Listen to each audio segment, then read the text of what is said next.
Thank you, everyone, for being here today. Today, we're going to talk a little bit about the shifting regulatory landscape, what's changed, what's really next for RegTech. But before I do that, I'm going to introduce the panel. So, as Aaron said, I'm Fahreen Kurji. I'm from Behavox. I'm the Chief Customer Intelligence Officer there. And I'll let you introduce yourself. Hi there, I'm Jonny Banks. I'm the Chief Compliance Officer and Global Head of Compliance at Santander. I've been with Santander for about a year and a half. I run both financial crime compliance and also regulatory compliance as well. And I have about 500 people around the world working with me to protect the bank. My name is Goodall. I'm the Head of Compliance for the two business units of Itaú Unibanco here in New York. So I'm the Chief Compliance Officer for both the investment advisor and the institutional broker-dealer. And I've been doing regulatory compliance in the financial services space for about 30 years now. Good morning, everyone. I'm Aaron Wolf. I'm the Head of Financial Crime Compliance at Mizuho, and I'm also the Deputy Chief Compliance Officer. Similar to Ken, I've been doing compliance for a very long time, so I think you'll get a good conversation today because I think we've all seen the good, the bad, and the ugly. So really to kickstart our conversation, we've talked about this over the past couple weeks as we've been prepping for this panel, and a lot of firms are struggling to adapt compliance programs. There's a lot of changing regulations. There's also a lot of changing technology. And with that, you have to adapt quickly. You have to move quickly. And you need to make sure that you're ahead of the curve, or at least moving with the pack, if nothing else. Where do you really see the biggest execution gaps today when it comes to people, process, technology? Should I start with you? I could take that. It really depends on your bank's unique situation. Sometimes people may be a little bit harder. Sometimes it's the process. Sometimes it's tech. In my experience, I'll probably say technology is up there first, just because it takes so much effort to do the planning, to do the implementation, to make sure you have the right people who are there to project manage everything. So technology usually takes the longest, takes the most investment, takes the most time selling to get that investment. But again, it's your own profile. I've also seen banks or heard about banks that don't have the right people. So you can have the best tech you're trying to go after and try to implement the best process. But if you don't have the right people, you're not going anywhere. But definitely technology for me is top. Yeah, for me, it's leans towards process. I think managing a pretty large-scale book of work with limited resources means that we are essentially interpreting rules, we're implementing them, then we have to test them, and then we report on them. And the problem is we're also always more is getting added to the book of work. We're having to sometimes move on from an implementation project before we've actually tested it at the end. And I think we all sort of pat ourselves on the back at the end of implementing a project, and then a year or two later, the internal audit function is coming and saying, we did a pretty rubbish job there. Here are all the holes in your project. And so I think process for me, making sure that you actually finish something properly, robustly test it, is proving an issue, especially in a world where we're having to be pretty agile with our implementation. And there's a bit, like I say, I think every bank, I think my colleagues here will agree with me that the books of work are enormous, and it's not getting any easier. And so when you're managing all of these implementation projects, doing a good job is getting harder. Right. And on that note, Ken, how do you find that role of the chief compliance officer or operational officer has really evolved given the changes in operational mandates over the last 12 months or so? Yeah, so one of the cliches about being in this industry now is you're no longer just making sure that everything is working properly, that people are doing their jobs properly, and that things aren't going sideways, but we all are going to have to learn how to be data scientists. So there's so much data that comes along. There's so many vendors, a lot of whom are behind us right now, that can provide you with unlimited data, unlimited ways to slice and dice data and to figure out things in a very controlled way. But all of that data is meaningless if you can't operationalize it or act upon it or make logical conclusions from it. So we're not necessarily we're not necessarily people who are creating these things, but we're going to have to do higher order work to make sure that we're properly using this data to do our jobs properly. I was just going to say I agree with that answer, but at the same time, I would say because I focused on financial crime most of my career, the role of a head of financial crime has actually been looking at data, been looking at our models, really had a tech side element for some time. I think now that I've gotten more involved in the general compliance side, I could easily say I think there's a little bit of catching up that's being done in that space. So yes, at the end of the day, I do agree the evolution that's happened in the past 12 months for a CCO is definitely changing and rapidly and will continue to do so over the next few years. But I think for a lot of the fin crime experts that are out there, I could easily say, or we could easily say, these have been the expectations for many years now. Yeah, I think it's interesting. Unlike my colleagues here, I've not been in compliance as long as they have. I've been in industry as long as they have. But I spent the majority of my career as a COO. And I think when I kind of fell into compliance to remediate a few things.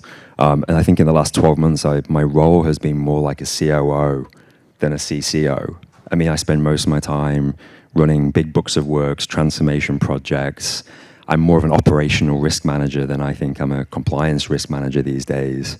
And so for me, I didn't think I was going to stay in compliance, for the long term. But actually, I've got it's a perfect blend of sort of COO and CCO. And I think when I also speak to other CCOs, other than my two colleagues here, they're also saying the same thing.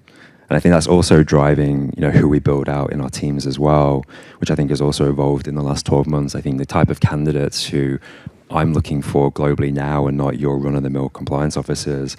I'm looking to hire people with IT backgrounds, data scientists, less lawyers, less career compliance people, more COOs, more business managers, more people with experience in IT, which is very, very different to what it was, this time last year and even sort of 5 years ago as well. Right. And Jonny, sticking with that, you mentioned that your role hasn't always been specifically in this space, but you've always been in the industry.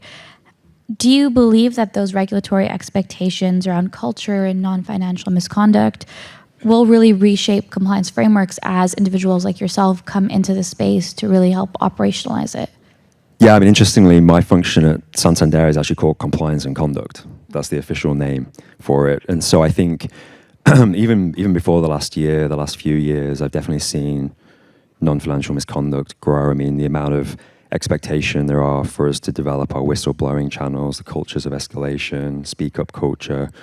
My dashboards that I have to present to various boards always have a conduct element in, how many escalations have there been? How many whistleblowing hotlines have there been? Some of the surveillance technology that we have in place now is looking for conduct and trying to connect all the dots between trader conduct, what they're saying in chats, following all the way through until their trading activity. And so, I see it evolving even more. I mean, we'll have, regulators are also focusing on conduct. When I speak to various different global regulators, most of the questions when they're looking at our, reporting is around our conduct. What traders, salespeople, bankers are doing, and how we're managing that. Right. And Ken, on that note, do you find that as these institutions face tighter liquidity and capital requirements, how are you seeing compliance functions really demonstrate that they're this enabler of growth that Jonny's talking about versus just cost centers, which they've been seen as for a long time? Yeah, so one of the things that we always stress is that compliance is there to assist the business and assist the commercial area in growing the business. And one of our mandates is to, because the institution is so large in Brazil, that the mandate is to grow outside of Brazil, that is in the US and Europe, Asia. So one of the things we've been charged with is to ensure that there's a framework in place, that there are controls and, just a proper mode of doing business, both in the US and Europe. So we've been charged with helping stand up the business, helping grow it organically through those markets. So we're built into the business. We have a seat at the table. We're always in meetings with the business and knowing things well in advance so that we can obviously give our best advice. Because when you're at the beginning of the process, you have wider array of options and advice than if it's at the 11th hour and you're brought in and you say, "Oh, you should have talked to me 2 years ago." So we're very much aligned with the commercial areas, and that's sort of our mandate. Right. Is that the same for you guys?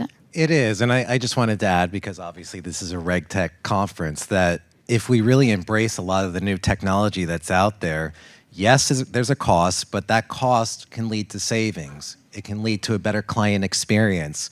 We don't have to be asking them for questions that are unnecessary. We can get accounts open quicker. We can start trading with our counterparties quicker. And again, all of this makes a difference to doing the right business, but doing it on behalf of the clients and being able to generate revenue, which is our base. So we want to do and protect, but there's a lot we can do by embracing these technologies. And on that note, Aaron, in what ways do you see boards and senior leadership really rethinking compliance, investment decisions? And more than that, there is investor pressure. And so how is that changing in the regulatory technology space? Listen, I'm going to go back to every bank, every financial institution that we work at is different. Everybody has their own risk appetite and the way they want to approach compliance. I have to say I'm very fortunate that I'm currently in a place that really embraces compliance. Again, not just as a necessary evil, but something as an enabler to doing, again, the right business, protecting the bank and generating revenue for the institution. So I feel like I'm in a great position. But I've also been at banks where compliance is very much frowned upon, and I've had to come in, and a lot of times I've worked at places that have been under enforcement. And I think, Ken, you made the point about the culture of compliance earlier, or really in the places I've been at, there was a lack thereof. So starting to get that framework in place so that they know to engage, that to know that we need a seat at the table, I think is very important. And like I said, RegTech helps to support all of that. And I think, again, if you have a business that understands the value of compliance and the role that we perform, I think it's a lot easier to then sell when you want to bring in new solutions that are not only going to improve efficiencies and effectiveness, but help the bank overall in terms of their environment. Yeah, I agree with that 100%. And I, too, am fortunate enough to work for an institution that values compliance and is not shy about investing in new technology to help things, to help run things better. There is we have a technology hub, a tech incubator that we support. It's in Sao Paulo. It's called Cubo. And it's, I believe, a 10 or 11-story building that is just filled with startups, and most of which are either insurtech, healthcare tech, RegTech, fintech. But they're doing great work, and it's intended so that they can all interact with one another. There's approximately, I think there's 300 just small startups in there. So we embrace technology. We embrace an investment in technology to help support all areas of the business, including compliance. Yeah, I think there's definitely been a shift away, and I think Aaron and I have experienced this in former institutions of, what's the minimum amount that we can spend to keep regulators at bay? And I think there's always been the shift to in-house built solutions, because I think there's a view of, if you have 20,000+ people in your IT function, you've got to develop your own in-house solutions. And I think they're always that used to be the view, and I think there's definitely been a shift now to looking at outside solutions, because they're faster to market than the in-house solutions, and they have a lot more efficiencies. And I think one of the phrases that I use a lot internally right now when I am talking about taking my function and what we do to the next level is return on investment. And so when I'm pitching to the various boards around the world of the bank, I talk in sort of return on investment terms, which is actually business terminology. Compliance officers don't usually talk in those terms, but now I'm sort of saying, well, your cost over the next 5 years is going to be X, And I think, I can predict that you're going to say why through all of these various reasons. And that gets more attention from the boards. I was going to say, Jonny, you're spot on with that. And I've been preaching that for years because compliance professionals, we're great, but we don't always know how to put things in terms that the business, that management can understand. So commercial terms. And I think the more you can embrace that, the more you can translate and communicate that effectively, the better you're going to sell your agenda to management and get ultimately your objectives achieved. Yeah, I say that, when I get pitched, a lot of the pitches start with coming from like a defensive strategy of like, use my product because, this will keep this regulator happy or that regulator happy. Whereas actually I'd suggest, when you're pitching to me, come at it with the ROI angle. Here's where we think you can make savings. Here's where we can be more efficient than you building your own solution. Not that it's going to be, keep, this US regulator or this UK regulator away from you. Yeah. But on that note, how do you really find that institutions are able to measure the ROI of regulatory technology beyond just regulatory fines that are avoided? Yeah, so the way that we do it is we say, look, there's two benefits to it. So the ROI we measure is it's going to save X amount of time and it could save X amount of headcount to have an automated solution or an outsourced solution that is going to, say, handle electronic communications review or what have you. But in doing that, you measure the cost, especially here in New York, it's expensive to hire people.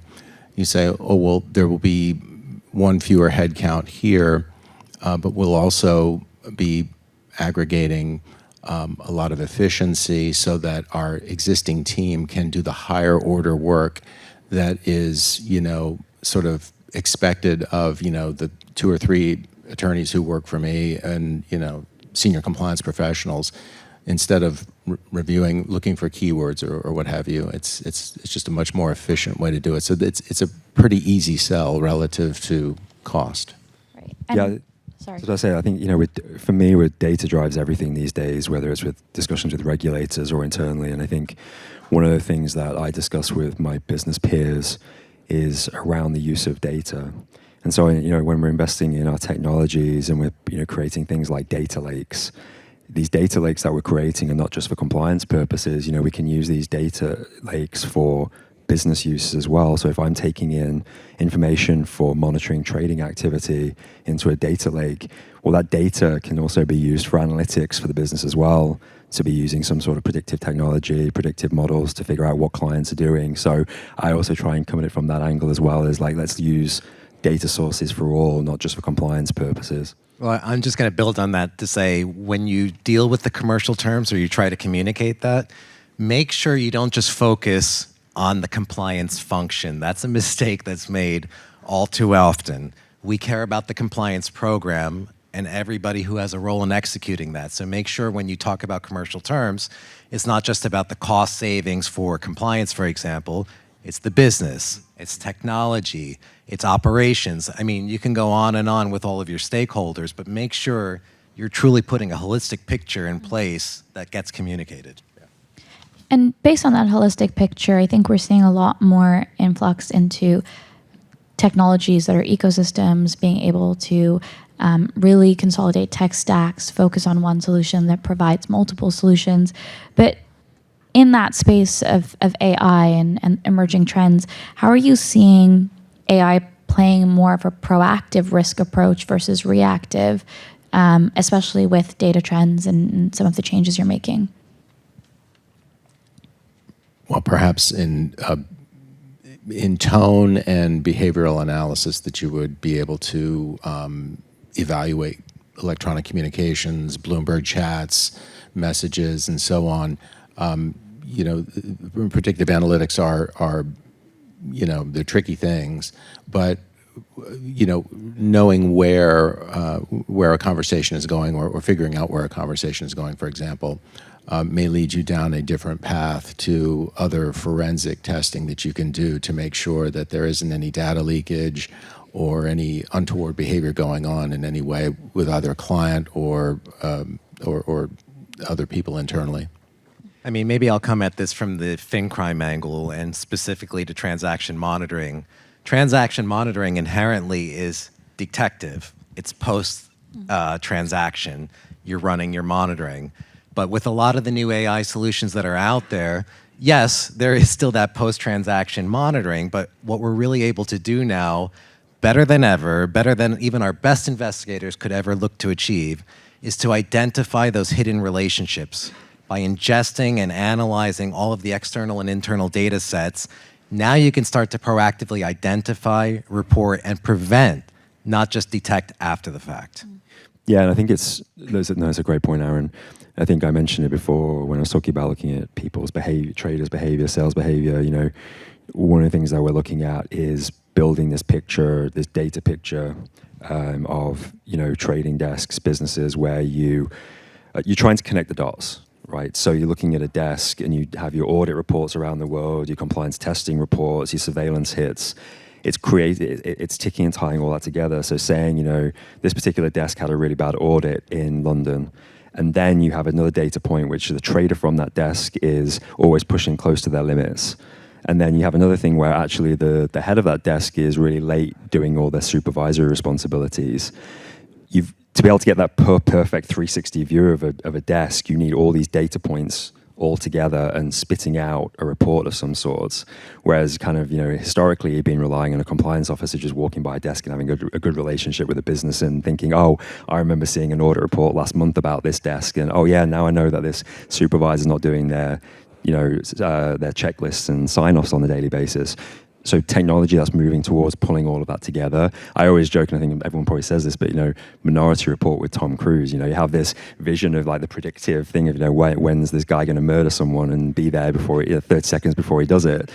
We are really moving towards that, and it's actually a really exciting time to be sort of in this function because we're trying to pull this all together, and sort of it does save time. So going back to the point of efficiency, you know, the more we can pull all this together, the less time people need to be spent trying to connect all those dots, and they can be doing other things. I just want to say it's a great movie, Minority Report. A lot of what you talked about is local, but a lot of your organizations are global. And how do you find that sanctions, cross-border data requirements, fragmented global standards really affect this strategy that you're implementing, especially with AI?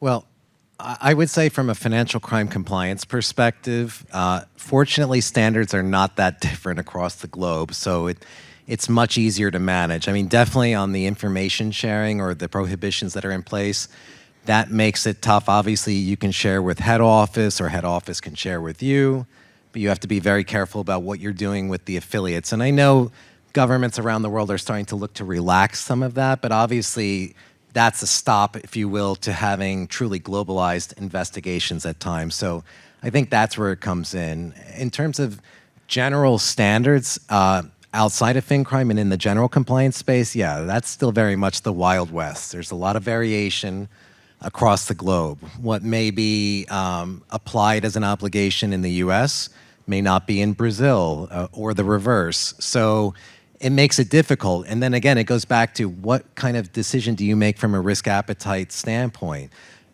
Do you implement one global standard, even if it's not required in a country? Or do you just apply it where applicable? Is it the lowest common denominator? Is it the highest? I mean, these are all questions that, you know, I can give you my view, but every bank is going to have their own decision to make in that process in terms of who they want to be when they grow up. Yeah, so we have a private bank in Switzerland. Swiss have incredibly rigid data privacy regulation, so any Swiss data or any client data needs to be maintained on a Swiss domiciled server.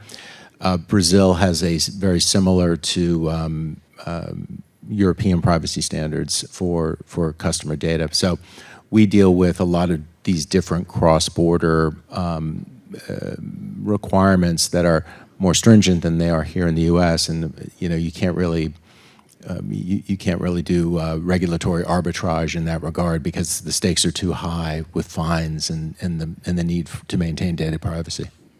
Yeah, it's interesting because where I'm at, the bank is saying, Johnny, I need to be more global. global teams, global solutions, which is great. You can have global teams and a global structure from a compliance perspective, but I think for me, it's actually, the irony of it is that actually the solution's very local. Having these true global solutions is actually very, very hard. But for me, again, to Aaron's point, this is a RegTech conference. Actually, so for me, that having a single piece of technology across, whatever the subject is, whether it's a trade surveillance tool, a comm surveillance tool, that is the most critical thing for me. Even if there are local instances of those solutions, consistency globally with single tools is the one thing that I take the phrase global and I push back to my boards. I may not be able to get you a single global standard, but I can get you a single global tool and a process with differing local standards. Yeah, to that point, we're actually looking at a system that is based in Switzerland because we need that standard for our Swiss business. So we're looking at, can we use this vendor for throughout the organization, through all the Northern Hemisphere units, certainly. And I think that's actually right, to give you some pointers, when coming and speaking to us, I think, single location solutions are not what, most of us are interested in.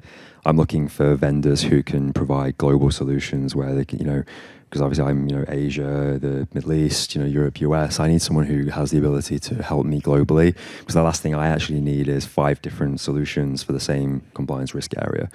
So when we're having conversations, the best thing for me is hearing kind of how it can be supported globally.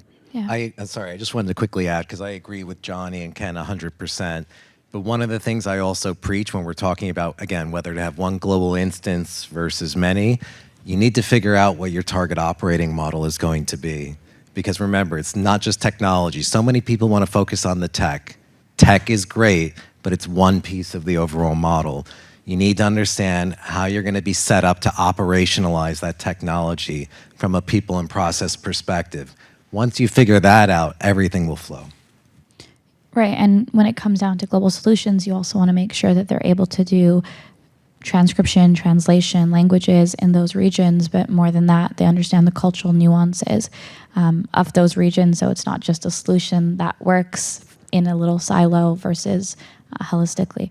Moving on a little bit into the regulatory space, are regulators really keeping pace with these risks that you're identifying, or are firms having to really move ahead and maybe ahead of the regulators in some places as well?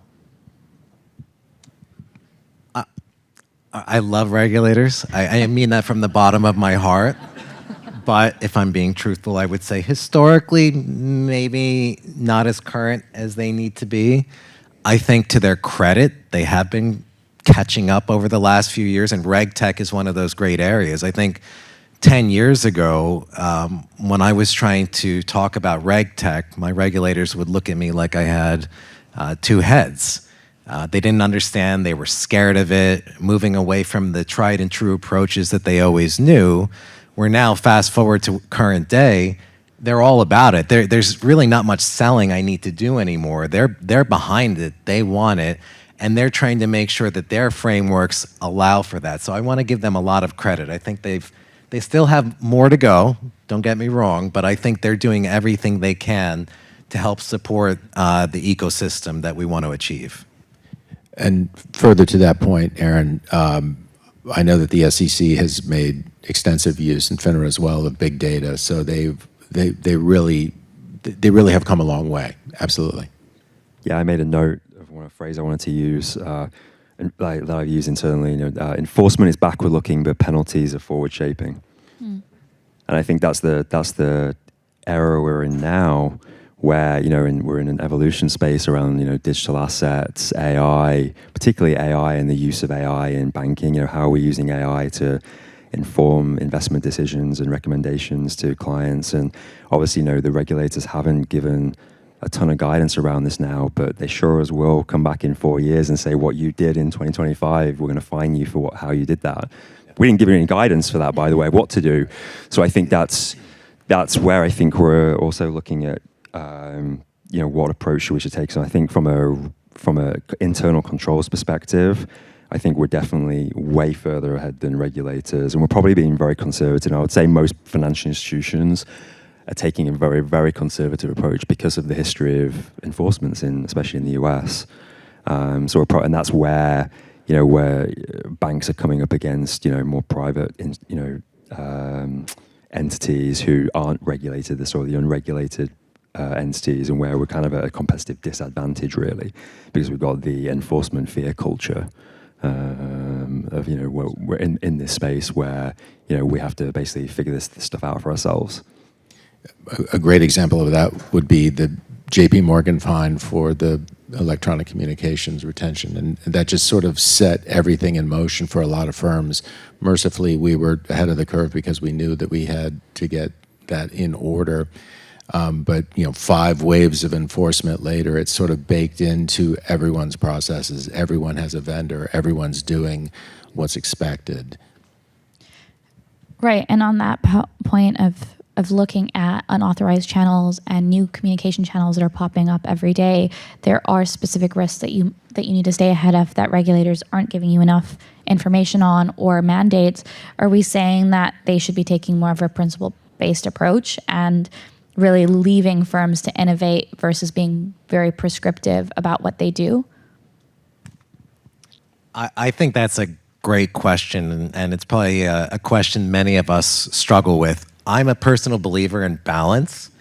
I believe sometimes you want to have principle-based and leave it to the industry to try to innovate, but I also recognize that sometimes the industry doesn't get it right. I hate to say that, but we all have to look in the mirror. So I do think there's a time to be prescriptive, and I think any good regulatory authority will recognize that and try to operate with that balance. But I don't think you want to be too strong one side or the other. Yeah, I think, look, I mean, where prescriptive makes sense is things with massive systemic risk. So I think that when we see our regulators around, prudential standards, capital requirements, things like that, I think that's where we need prescriptive rules. And I think that is no negotiation. But I think when we're in a space like we are now, in a period of massive innovation, that's where we need it to be principles-based, where we need the freedom to be able to figure this out for ourselves without fear of retribution. We have just over 5 minutes left, and before we end, I really wanted to ask each of you the same question, which is, if you had to predict one black swan regulatory event or development in the next 2 years, what would that be? Shall we start with you? Ken? Yeah. Black swan event.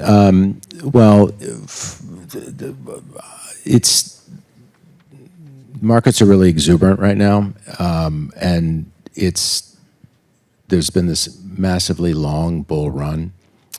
So if there were to be some event, I think it would be, the functional equivalent of perhaps an AI-driven flash crash that doesn't just last for 1 trading day or 2 trading days, but becomes something systemic and sustained and causes fear and panic and a massive drop in the market. That would be my guess. That's my personal view. It's not the view of my employer, but that's my fear or my concern. I wouldn't really call it a fear, but I would call it a concern that would be the kind of black swan event that would happen. What about yourself, I'm going to Aaron? stay with the AI theme just because everything these days, it's all the talk about AI. I don't think this is on the immediate horizon, but I think we all have to recognize that AI, in terms of its capability, is growing exponentially every day, every hour, every second. And I do believe we're going to get to the point where there will be worker displacement. I think right now, AI is aiding our people, but ultimately it's still people that are making decisions. I do believe AI in the compliance space is going to get to the point where we will be able to start trusting it to make decisions, and that's going to have a significant impact to you and our teams. And it's coming. I mean, I was even reading yesterday in the news that insurance companies are already starting to leverage AI to either approve or deny coverage from a policy perspective. Think about how crazy that is, but it's here. And I do believe it's going to hit the compliance space sooner before later. Shall we end with you? Well, I was going to go with AI, but I will pivot. CCO liability. I think the biggest thing that scares me as a CCO is personal liability. I think as I look through enforcement actions, issues around the world, CCOs are being called out more and more for either not doing something, missing something, not reporting on something. So I think today the role of the CCO is so different to kind of what it used to be. You know, I think I see that internally. I get more of a voice now than I think I've ever had. You know, especially when you look at some of the recent BSA AML enforcements in the US where CCO was specifically called out.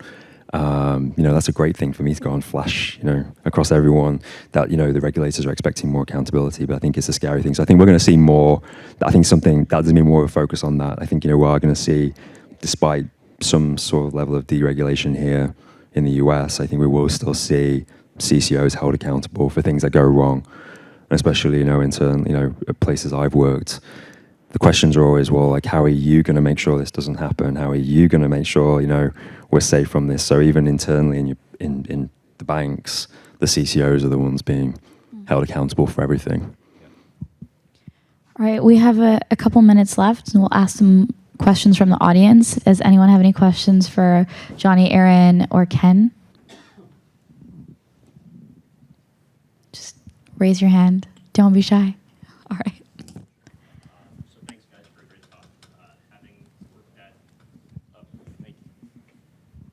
Thanks for a great chat. I guess this is for Jonny and Aaron. So having worked at one of your former institutions and your institution, can you comment on generally what it's like to often face this sometimes uphill battle of getting head office to champion behind what you're trying to do locally and embrace that global solution? Because it's not always easy, especially with the JFSA. Yeah, I'll attack that. No, it's not easy. I'm dealing with a very conservative culture and a very conservative regulator in Japan. I'm driving a lot of the global standards and where the target operating model is going to eventually be. But I can't tell you, sometimes it feels like we move at such a glacial pace. I get a lot of people that really love and buy into the concepts. And you think coming out, all right, let's get moving, let's start implementing. And then it sometimes takes another 6 to 12 months to actually get the formal approval, even if they were supportive. These things take time. So there's no silver bullet. Sometimes you just have to work with whatever circumstances you're under. But yeah, it's not easy. I've been in many instances running global in the home office, and that's always easier when you can do that versus like my current role where you're, you know, working out of a region and trying to drive head office. It's not easy, but I think if you continue to make the case, both from a compliance program perspective, but equally, again, on the commercial terms, people will come along, but just don't expect it to move as quickly as you may like. It's a little bit harder for me to answer that one because as I am at a place where I am the head office, I am wearing the global hat, so it's easier for me to drive things. But I think I'm also, you know, the US is a market for a lot of banks right now, particularly European banks, where it's the number one growth region. You know, where I'm at, Santander is the number one growth region. I think same for you, Aaron and Mizuho. I think the US is a massive focus. So when you're focusing just on the US, investment into the US, and you see a lot of enforcement actions or history of enforcement actions, you know, at least for my institution, we want to get it right. And they're happy to actually spend the money to get it right. So it's actually a great place to be in, and say both of us have been in places before where that wasn't the case. So we're very fortunate today. But no, it's always hard working in a foreign country to a head office and trying to implement things and convince people, especially in different countries, you know, who don't really understand the pain of certain markets. And sometimes they end up suffering. Well, sorry, we run out of time. I'll let Aaron let us know if we have time for one more question. Yeah? Okay, we'll do a couple more.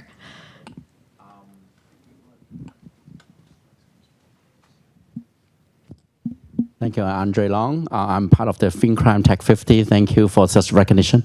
And I actually coming from Singapore and Hong Kong. And to the question about addressing where the head office is actually in the other region where you're probably based in US, I think one insight would be technology sometimes could be the other direction. Maybe is some of the local requirements are satisfied from the provider where they have the horizon of both the East and West, so that you can have blended solution that can satisfy the regulator appetite from the Western world and also the Oriental world. So I think that's something that I hope the head office and the branch office can have more coherent consensus with this kind of integrations. I mean, I just want to say I completely agree with what your statement is. Whether it's regulatory themes or right on down to the operational level, how we think about and how we approach compliance is very different in the Western and Eastern hemisphere. So I'm with you 100%. Again, there's no silver bullet. Sometimes it's easy. Again, when I am head office, I can drive my global standards just like Jonny is doing right now. It's easy because you are going to get exactly what you want, all things considered equal. But I also respect where I am now. Again, it's not that easy, or it's a slower path to get there. So, I do agree. And to your point, having technology that really backs that up is going to be critical. And I do believe we have that in a lot of instances now, which is the great news, where even just 5-10 years ago, we didn't. Great. We'll take one more question before we wrap up. Right. Oh, I see someone already with a microphone. I'll let them go first. Thank you very much. Looking back to the 90s and the aughts, all the headlines were learn programming and you will have a good job. Now we're seeing headlines saying that's being replaced. What advice would you have for people on the front lines that are in compliance? What should they be focused on in order to stay relevant and have an impact? 100% learn and know how to use all of the emerging technology, the AI. I mean, it's just a no-brainer. Every day we're getting punched in the face with AI. It's embedded in everything. It's invisible for the most part to a lot of people, but even the vendor solutions that we have that don't explicitly say they're using AI, we know they're using AI. So we have to understand how they're doing it so that we can inventory and add that to our risk matrix. So my advice to the emerging class of the future of compliance, the people that will replace us at some point when we retire, is to understand and become that data scientist, understand how data arrays can be used and can work with you, understand vendors. And there are vendors that are unknown to any of us today that will become market leaders in 10 years because they haven't even been built yet, but they are coming. So this notion of understanding how AI works, how you can utilize it, how you can make your job easier, I think is that would be my advice. All right. I see Aaron hovering. So I think we'll wrap it up. Thank you so much to our panelists for a brilliant session today. And thank you everyone for joining us.